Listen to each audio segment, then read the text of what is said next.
ఛత్తీస్గఢ్ రాష్ట్రంలో ఎన్కౌంటర్లో మృతి చెందినటువంటి మావో అగ్రనేత సుధాకర్ స్వగ్రామం ఆయన ఇంటి వద్ద ఉన్నాం. దెందులూరు నియోజకవర్గం పెదపాడు మండలం సచ్చివోలు గ్రామం. ప్రస్తుతం ఆయన సోదరుడు వదిన మనతో ఉన్నారు, తింటూ ఆనందరావు.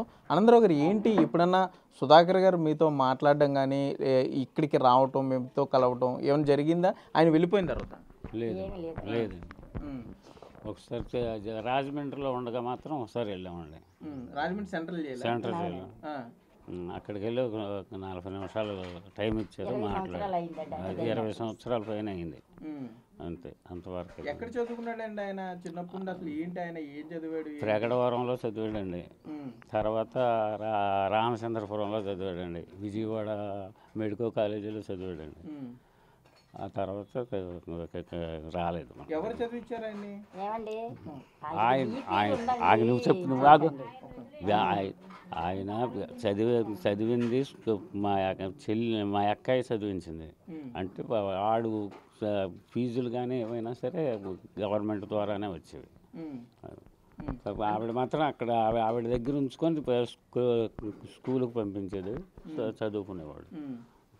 కాదండి, ఇప్పుడు ఆయన వెళ్ళిపోయిన తర్వాత పోలీసులు మీ ఇళ్ళకి వచ్చేవారా? మీ ఇంటికి వచ్చి ఏమన్నా ప్రశ్న అడగటం ఏమన్నా? నెలకి 2 నెలలకి ఒకసారి వచ్చి సంతకం కూడా చేయించుకుని వెళ్ళేవాళ్ళు అండి. ఎందుకేంటి అని అడిగారా? అప్పుడు చెప్పారు వాళ్ళు ఇలా వెళ్ళాడు, ఏంటి మీరు ఎవరెవరో అన్నదమ్ములు ఎవరో అక్క చెల్లెళ్ళు ఎవరో అని కుటుంబం నేపథ్యం అందరిని పేర్లు అవి రాసుకొని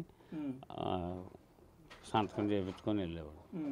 అంటే సుమారుగా ఆయన వెళ్ళిన దగ్గర నుండి ఇప్పటి వరకు కూడా మీకు ప్రతిరోజు పోలీసులు ఇదే, ఏంటి ఎక్కడ ఉన్నారు, ఏంటి ఏం జరుగుతుంది, ఫోన్లు కానీ. మరి నిన్న ఆయన ఎన్కౌంటర్లో చనిపోయారు, ఎవరు ఫోన్ చేసి చెప్పారు ముందు మీకు? పోలీసులు చెప్పారా లేకపోతే ఏంటి? తర్వాత చెప్పారండి, పోలీసులు ఫోన్ చేసి చెప్పారు. అంతకుముందు మా టీవీలో చూసిన తర్వాత టీవీలో చూసిందని పెట్టి మా పాప ఫోన్ చేసింది. అప్పుడు చర్చిలకు వచ్చారు కదా రాజశేఖర రెడ్డి? అప్పుడు మా అబ్బాయిలు ఇద్దరు వెళ్ళారండి ఆయన చూడటానికి. అక్కడికి వెళ్ళారు, సెక్రటేరియట్కి వెళ్ళారు, కలిసారు, మాట్లాడారంట? మాట్లాడారు. తెలీదండి, ఆడకి మంచిగా తెలీదండి, తీసుకొని వెళ్ళారు.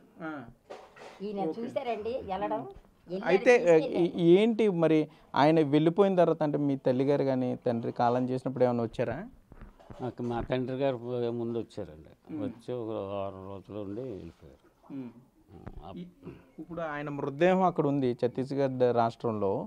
మరి మీరు ఏమన్నా దాన్ని క్లెయిమ్ చేస్తున్నారు, అడుగుతున్నారు, లేకపోతే వాళ్ళు ఏమన్నా అక్కడ పోలీసులు ఏమన్నా మీకు పంపించామంటారా, కావాలా అని ఎవరన్నా అడిగారా?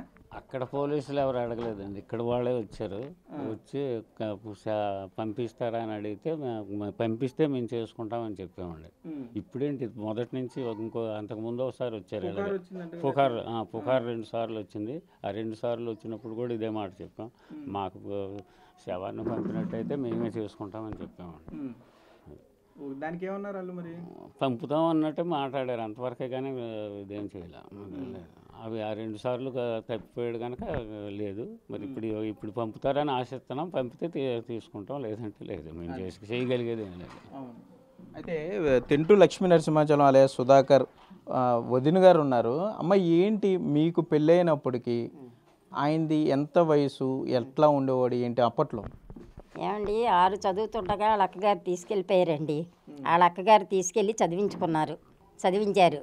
చదివించి వాళ్ళు ఉద్యోగ రీత్యా వాళ్ళు ఇరిగేషన్లో చేసేవారు, రామచంద్రపురంలో ఉండేవారు.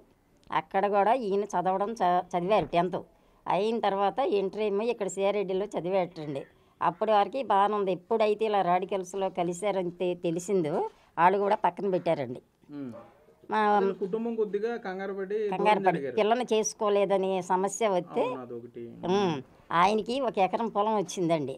పెళ్లి చేసుకోలేదు కాబట్టి ఆ పొలం మాకు ఇస్తే మా పిల్లకి పెళ్లి చేసుకుంటాం, మీ మరిది మోసం చేశారంటే అది కూడా ఇచ్చేసామండి మేము. ఆ ఇచ్చిన తర్వాత ఇక్కడ ఆయుర్వేద ఈ డాక్టర్ చదివేటప్పుడు మాత్రం ఈయన కష్టపడి ఎద్దుల బండితోని తోలి చేస్తేనండి 2000 లెక్కని నెలకు వచ్చి తీసుకెళ్ళి ఆ ఫీజులే కట్టుకొని చదువుకున్నారండి. అంతవరకు మేము. ఇప్పుడు విజయవాడలో ఆయుర్వేద డాక్టర్ చదివారమ్మైనా సుధాకర్ అయ్యారు, పూర్తి చేశాడా? బాగా అయిపోయింది. అయిన తర్వాతే ఈ జబ్బు వచ్చింది. అక్కడికి వెళ్ళారు, అది డాక్టర్ చదివారు.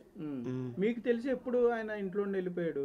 నేను వచ్చినప్పటికే వెళ్ళిపోయారండి. ఈ డాక్టర్ చదువుతుండగా ఈ పార్టీలో తిరుగుతూ ఉంటుండగా ఇప్పుడు ఈయన డబ్బులు కావాల్సి వచ్చినప్పుడు ఎవరినన్నా పంపిస్తే మేము ఇచ్చేవాళ్ళమండి. ఇస్తే అది అంతవరకు జరిగింది. జరిగిన తర్వాత మాత్రం 83లో తండ్రికి ఆరోగ్యం బాగున్నప్పుడు మద్రాసు వెళ్ళాలని చెప్పి మన ఎలా తనంతలు తనే తెలిసి వచ్చారండి. వచ్చిన తర్వాత 2 రోజులు ఉన్నారు, 3వ రోజున వచ్చి ఆడే పట్టుకెళ్ళిపోయారండి. ఒక 10 మంది కుర్రోళ్ళు వచ్చి నువ్వు ఎక్కడుంటే ఎలా అని చెప్పి తీసుకెళ్ళిపోయారండి. ఇక అదేనండి. అప్పుడు చూసారు మీరు 83లో చూసారా? చూసాం. ఇంకా అదేనండి. తర్వాత రాజమండ్రి జైల్లో తర్వాత వెంటనే ఒక 2-3 నెలల్లో చూసాం. అది తప్ప మళ్ళా లేదు. రాజమండ్రి సెంట్రల్ జైలుకి వెళ్ళారు మీరు? వెళ్ళాం. ఎంతసేపు మాట్లాడారు అప్పుడు మీరు? మేము 10 నిమిషాలు మాట్లాడాము. మాట్లాడితే ఇంకా మాకు పర్మిషన్ కావాలని గన్మెన్లు 2 ఉన్నారు. ఉంటుండగా మళ్ళీ ఇంకో 10 నిమిషాలు మాట్లాడాము. బట్టలు తీసుకెళ్లారన్నారు? బట్టలు కావాలన్నారు. బట్టలు కావాలంటే అక్కడ ఉన్న వాళ్ళు తీసుకొని ఇలా దులుపుకొని షర్ట్లు ప్యాంట్లు తీసుకున్నారండి. అంతవరకు జరిగిందండి. అప్పటి నుంచి ఇప్పటి వరకు ఆయన్ని చూస్తే దేవుడు సాక్షిగా మేము నాశనం. రాజశేఖర రెడ్డి హయాంలో చర్చిలకు వచ్చారు కదా, అప్పుడు టీవీలో చూసుంటారుగా మీరు? టీవీలో చూడటమే, మన మనుషులుగా మాట్లాడడం లేదు కదండి. టీవీలో చూసారు? టీవీలో చూసాం. అంటే అప్పుడు సుధాకర్ ఇవన్నీ మీకు అంటే నరసింహచలం కింద తెలుసు, చంటే అంటారంట. మేము సంటి అంటాం, నరసింహచలం అని చెప్పి దానిలో పేరు, అసలు పేరు అదేనంట. మేము మాత్రం నేను వచ్చిన దగ్గర నుంచి సంటి అని పిలిపానండి. మా ఊర్లో వాళ్ళందరూ కూడా సంటి అని. అదే టీవీలో చూసారు మీరు? టీవీలో చూడడం వరకే. పిల్లలు ఎప్పుడు మా పెద్ద పిల్లడు ఎప్పుడు ఒక 15 ఏళ్ళప్పుడే వెళ్ళిపోయి అక్కడ మెకానిక్గా ఏదో చేసుకుంటాడు వర్క్షాప్లో. అయితే ఆడికైతే అంతగా తెలియదు. మా చిన్నోడికి పిల్లకి తెలుసు. సిఆర్రెడ్డి కాలేజీలో ఉంటుండగా వీళ్ళు ఏలూరులో ఉండేవారు, శాంతినగర్లో. అప్పట్లోనే వీళ్ళు అప్పుడప్పుడు చూసేవారు కానీ ఆయనకి తెలియదు. చర్చిలో అప్పుడు రమ్మంటే ఎవరైనా చూసిన వాళ్ళు ఉంటే అని చెప్పి మా మరిది గారు ఉండేవారు, ఆయన చనిపోయారు. తీసుకెళ్తే చూసి ఏంట్రా నువ్వు నాకు తెలియదు కదా, నేను కన్న తండ్రులకి తల్లికి ₹1 పెట్టలేకపోయాను, నువ్వైనా ఆ తల్లిదండ్రులు చూస్తున్నావు, శుభ్రంగా చూసుకో, ఒకటి నేను పోతే మాత్రం తమ్ముడికో నీకో నా జెండా ఇవ్వండి అన్నాడండి. అదే సమాప్తిక. అది అంతే. అప్పుడు అక్కడ హైదరాబాద్లో మాట్లాడినప్పుడు అది మళ్ళీ కనపడలేదు. ఇప్పుడు పోలీసులు ఏంటమ్మా మిమ్మల్ని ఏమన్నా ప్రతిరోజు ఇంకా నిఘా నెలలో ఉండేవాళ్ళుగా మీరు? ఫోన్లు కానీ అంటే వచ్చారా లేదా, ఏ ఒక్క విషయం చిన్నది జరిగినా వచ్చారా లేదా అని చెప్పి ఊరు చుట్టూ తిరిగి 2-3 రోజులు తిరిగేవారండి. మాకు దాచుకోవాల్సిన బాధ ఏంటండి? ఫోన్లు చేసేవాళ్ళ? మనం పొరపాటుని ఫోను లేదండి. ఒక్క ఫోను కానీ మీరు ఎక్కడైనా పోలీసులు ఫోన్లు చేయటం, రావటం, సచివాలయంలో ఉన్న ఒక ఆడావిడిని పంపడం ఇంటికి, మహిళా పోలీసు. నిన్న కూడా అడిగింది నెంబరు. మాకేముందండి, భయం ఏముందండి, నెంబర్ ఇచ్చాను నేను. వచ్చిన వెంటనే ఎస్ఐ గారు వాళ్ళు వచ్చారు. ఏమన్నారమ్మా? ఏంటమ్మా మరి ఏంటన్నారు. ఏంటంటే ఏమీ లేదండి, ఒకవేళ మీరు ఇన్నిసార్లు మమ్మల్ని ఏతన పెట్టారు, ఎన్ని రకాలుగా ఎంక్వైరీ చేసుకోమన్నా మేము 30 సంవత్సరాలు 40 సంవత్సరాలు 40 ఎంఆర్ఓ దగ్గర నుంచి అందరూ కూడా మమ్మల్ని వాళ్ళు వచ్చారు వీళ్ళు వచ్చారు అనేవాళ్ళు. ఇప్పుడు మీకు దయ ఉంటే మా అందు మా మనిషిని మా పంపిస్తే మేము కర్మకాండాలన్నీ చేసుకుంటాం. ఏ కదండి. పోలీసులతో చెప్పారు మీరు? చెప్పాము, పెదపాడు ఆయనతో చెప్పాం. ఏలూరు నుంచి ఆయన వచ్చారు, గుడివాడ నుంచి ఒక 4 వచ్చారు పోలీసులు, వాళ్ళతో కూడా అదే చెప్పాం. అది ఏమన్నారమ్మా మరి చెప్పినప్పుడు? అలా కాదు, ఇక్కడ ప్రజా సంఘాలు కానీ ఎవరు మీ దగ్గర అటు మద్దతు తెలపడం, లేకపోతే మృతదేహాన్ని తీసుకొద్దాం లేకపోతే ఇట్లా ఎవరు అడగలేదు. ఒకవేళ అధికారులు మృతదేహాన్ని పంపిస్తే మీరు ఇక్కడ ఖననం చేసుకుంటామండి. మా కుటుంబీకులు అందరం కూడా సంతోషపడతాం. మా గ్రామస్తులందరూ కూడా హెల్ప్ చేయకపోయినా సంతోషపడతారు. అదండి.